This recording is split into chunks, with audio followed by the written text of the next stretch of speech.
1962లో cinema రంగ ప్రవేశం చేసి 3000కు పైగా పాటలు రాసి జ్ఞానపీఠ అవార్డ్, పద్మశ్రీ, పద్మభూషణ్ ఇలా ఎన్నో అవార్డ్స్ తన సొంతం చేసుకున్న డాక్టర్ సి నారాయణ రెడ్డి గారు ఇవాళ మనతో పాటు ఉన్నారు. మరి వారి పాటల గురించి, వారి అనుభవాల గురించి ఈరోజు మనం కొంచెం చర్చిద్దాం. నమస్కారం సార్. సార్, మీరు వనితా టీవీ ప్రేక్షకుల కోసం మీ టైంని కేటాయించినందుకు మాకు చాలా ఆనందంగా ఉంది సార్.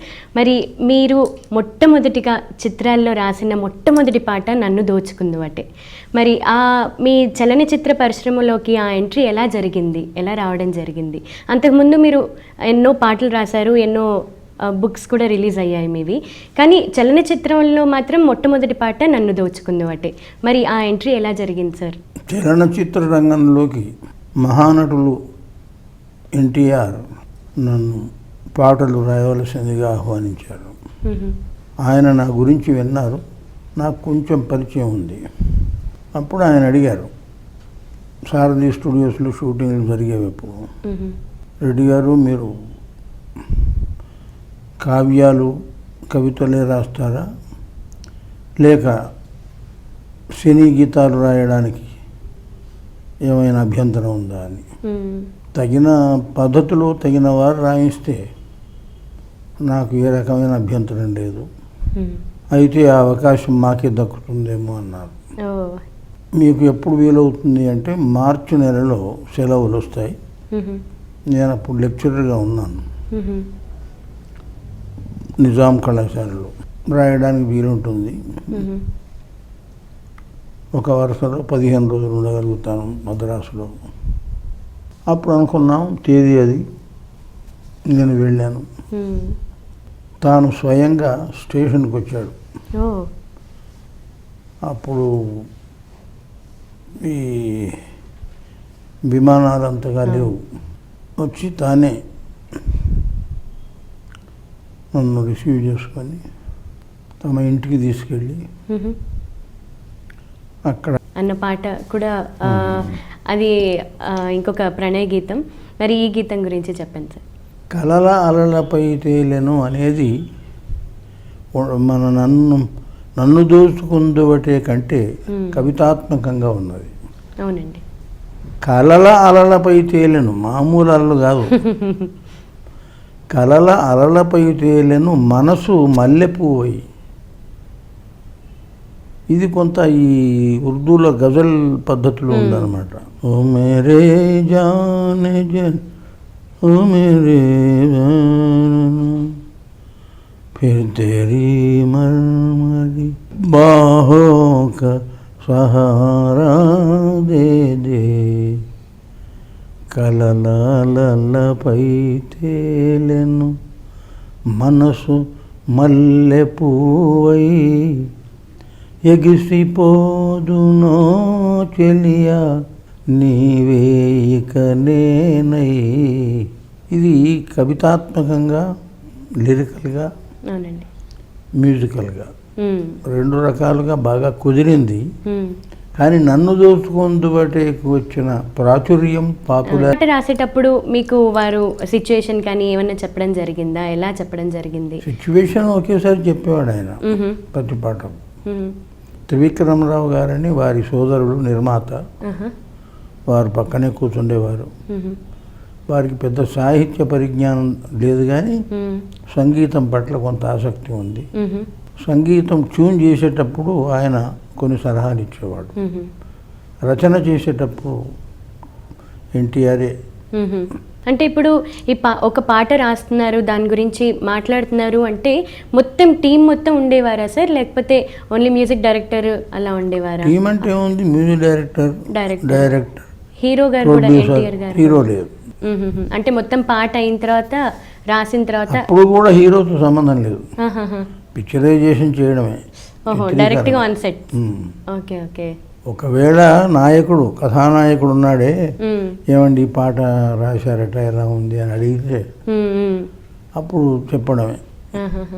మరి ఫస్ట్ గులే బకావళి కథ చిత్రం నుంచే మీరు సినిమా రంగ ప్రవేశం జరిగిందండి. మరి అంతకుముందు మీరు కవితలు, కావ్యాలు ఎన్నో రాశారు. అంతకుముందు మీరు ఎన్టీఆర్ గారి కన్నా ముందు ఎవరన్నా మిమ్మల్ని అప్రోచ్ అయ్యారండి, సినిమాలోకి రండి, మా సినిమా కోసం రాయండి అని ఎవరైనా అప్రోచ్ అయ్యారా? వాళ్ళలో ఎవరెవరు అప్రోచ్ అయ్యారు, ఎందుకు మీరు తిరస్కరించారు? రిపబ్లిక్ సీతారామని పెళ్లి సందడి అని ఒక సినిమా తీశాడు, నాగేశ్వరరావు గారు హీరో. ఒక డ్యూయట్ రాయాలి రెడీ గారు అన్నాడు. అంటే నేను ఒక్క పాట రాయను, రాస్తే మొత్తం పాటలు రాస్తాను. అయ్యో ఇంతవరకు అన్నీ రాయించానే అన్నాడు. సరే తర్వాత చూసుకుందాం. బిఏ సుబ్బారావు గారు కూడా ఒక చిత్రానికి అడిగాడు. అప్పుడు పరిస్థితి ఇదే. అంటే నేను ఒక నిర్ణయం తీసుకున్నాను, మొట్టమొదటి చిత్రంలో అన్ని పాటలు రాయాలని.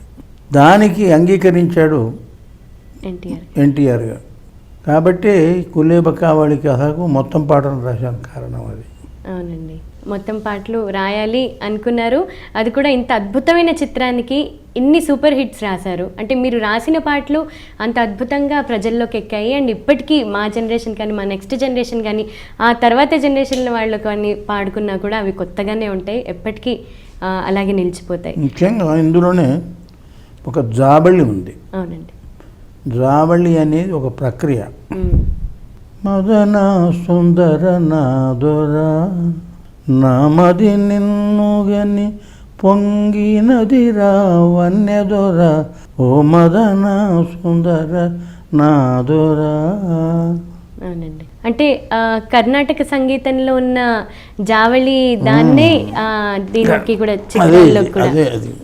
అవునండి, అంటే మీరు కర్ణాటక సంగీతంలో కూడా మీకు ప్రవేశం ఏమన్నా ఉందండి? ఏ సంగీతంలో ప్రవేశం లేదు, ఊరికి అలా ఆశువుగా పాడతాను. అవునా? సంగీతం అంటే రాగాల గురించి కానీ లేదు లేదు. కొత్త ఏదో కళ్యాణి అంటే ఇది ఇంకా గుర్తుంటాయి కానీ నేను నేర్చుకోలేదు. సంగీతం పట్ల అవగాహన ఉంది కానీ నేను నేర్చుకోలేదు.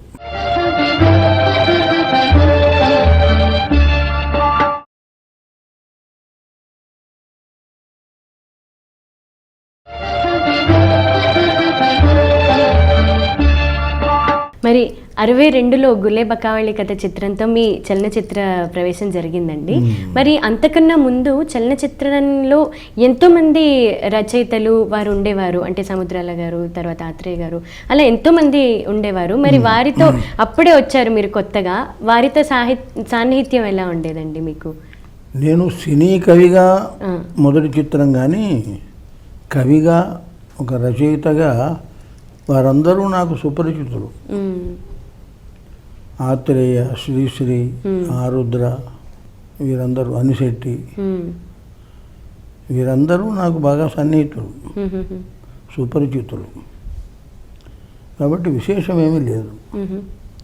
అయితే ఒక విశేషం ఏమిటంటే ఎన్టీఆర్కి అంతకుముందు సీనియర్, సముద్రాల జూనియర్ వారు మాత్రమే రాస్తుండేవారు. గులే బకావళి కథతో నేను వాళ్ళ పరిధిలో నేను కొత్తగా ప్రవేశించాను. మరి గులే బకావళి కథ చిత్రం పాటల గురించి మనం మాట్లాడుకున్నాము. ఆ తర్వాత పూజాఫలం చిత్రం గురించి, దాంట్లో సినిమాల్లో పాటల గురించి వస్తే మరి అందులో కూడా అద్భుతమైన పాటలండి. తర్వాత పగలే వెన్నెల అన్న పాట గురించి మనం మాట్లాడుకుంటే అది ఎస్ రాజేశ్వరరావు గారి సంగీత దర్శకత్వంలో మీరు రాసిన పాట. మరి ఆ పాట గురించి చెప్తారా? బిఎన్ రెడ్డి గారు ఒక పాట రాయించారంటే ఆ పాటలో వస్తువు, భావం, శబ్దశిల్పం ఈ 3 అంశాలు సమీకృతమయ్యే ఉండాలి. ఈ పగలే వెన్నెల పాట రాయించేటప్పుడు సన్నివేశం చెప్పాడు. అప్పుడు నేను చూసే కనులకు మనసు ఉంటే ఆ మనసుకు కూడా కనులుంటే పగలే వెన్నెల అవుతుంది, జగమే ఊయల అవుతుంది అని రాశాను. రాస్తే ఆయన అన్నాడు, మిస్టర్ రెడ్డి ఇది లెంతీగా ఉంది, దీన్ని తగ్గించాలి. ఇందులో పగలే వెన్నెల నాకు నచ్చింది, జగమే ఊయల నచ్చింది, మిగతా అంతా దాన్ని తగ్గించి రాయండి అన్నారు. అప్పుడు పగలే వెన్నెల జగమే ఊయల కదలే ఊహలకే కన్నులుంటే, ఆ మొత్తం ముందు రాసిన దాంట్లోని అంశాలన్నీ వచ్చినాయి, కుదింపు వచ్చింది, గానయోగ్యత వచ్చింది. ఇది వారి చిత్రంలో పూజాఫలంలో.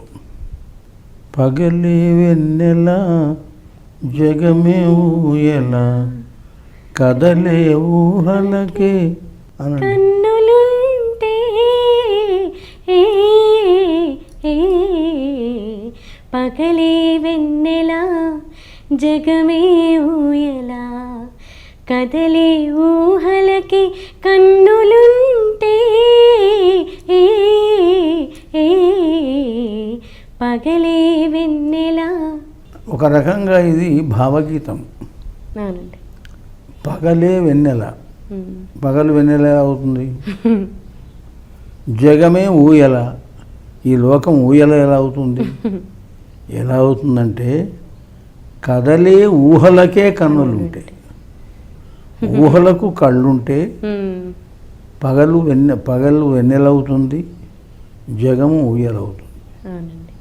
ఆ తర్వాత నింగిలోన చందమామ తొంగి చూసి, అంతేనా, నీటిలోన కలువభామ పొంగిపోయి.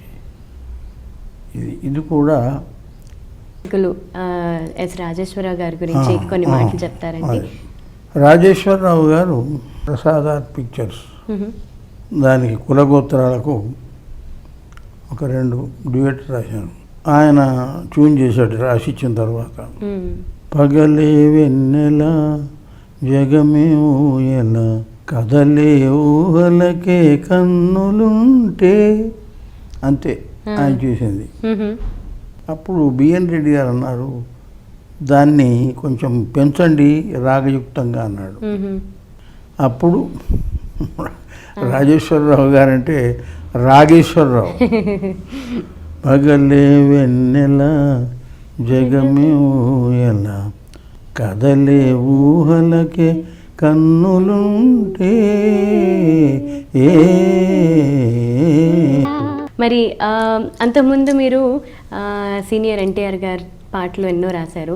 తర్వాత ఇప్పుడు నాగేశ్వరరావు గారి పాట రాశారు ఇప్పుడు పగలే వెన్నెల అన్నది. మరి వారితో సాన్నిహిత్యం, మీ సాన్నిహిత్యం ఎలా ఉండేది? నాకు నాగేశ్వరరావు ఎన్టీఆర్ కంటే ముందే నాగేశ్వరరావు గారి పరిచయం. నేను ఏదో అప్పుడప్పుడు మద్రాసు వెళ్ళేవాడిని. అక్కడి తెలుగు సంఘం వాళ్ళు పిలిచినప్పుడు కళాప్రభాస అనుకుంటాను ఒక సంస్థ ఉండేది.